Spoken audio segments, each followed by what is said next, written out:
রাব্বি, রাজধানী বর্জ্য অপসারণের কাজ শেষ হয়েছে কি? দেবাশিস, বর্জ্য অপসারণের কাজ শেষ হয়নি। আমরা বকশীবাজারে আছি। এখানে সরকারি আলিয়া মাদ্রাসার যে পাশের সড়কটি রয়েছে, এখানে আমরা দেখছি যে বর্জ্য স্তূপ হয়ে পড়ে আছে। মূলত এখানকার যারা বাসিন্দা রয়েছেন, এছাড়া পাশের যারা দোকানদার রয়েছেন, তারা বলছেন এই বর্জ্য মূলত গতকালকে থেকে এখানে যে পরিচ্ছন্নতা কার্যক্রম সেটি চালানো হয়নি, যার কারণে আমরা এখানে ময়লা আবর্জনা পড়ে আছে। বিশেষ করে কুরবানির যেই বর্জ্য রয়েছে, পশু কুরবানির পরে সেগুলো এখানে পড়ে আছে।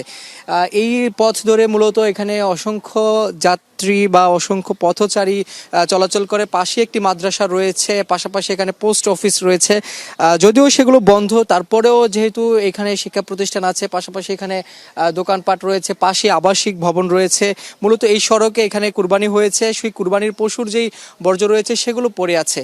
যদিও সিটি কর্পোরেশন থেকে আমরা দেখেছি যে পুরান ঢাকায় বেশ কিছু এই পরিচ্ছন্নতা কার্যক্রম চলছে, ধোলাইখালে চলমান রয়েছে, নারিন্দাতে পশুর যে বর্জ্য অপসারণ সেগুলো রয়েছে। যদিও দুই সিটি কর্পোরেশন থেকে বলা হয়েছিল যে শনিবারের মধ্যেই এই ঢাকা শহরের সকল বর্জ্য অপসারণ করা হবে। যদিও সেই চিত্রটি ভিন্ন, আমরা বিভিন্ন জায়গায় ঘুরে ঘুরে দেখেছি যে এখনও বর্জ্য পড়ে আছে।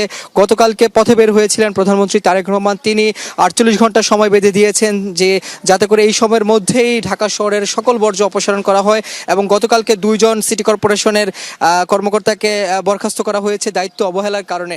আমরা দেখছি যে এই বকশীবাজার ছাড়াও আশপাশের যারা সড়ক রয়েছে, কিছু কিছু জায়গায় এখনও বর্জ্য অপসারণ হয়নি, যার কারণে এইখানকার স্থানীয় যারা রয়েছেন, দোকানদার যারা রয়েছেন, পথচারী যারা রয়েছেন, তারা খুব জানাচ্ছেন যে এই রাস্তায় চলাচল করতে তারা নানা রকমের সমস্যায় সম্মুখীন হচ্ছেন। গন্ধ হচ্ছে, যেহেতু দুর্গন্ধ রয়েছে, পাশাপাশি নানা রোগ জীবাণু ছড়ানোর আতঙ্ক রয়েছে তাদের মাঝে।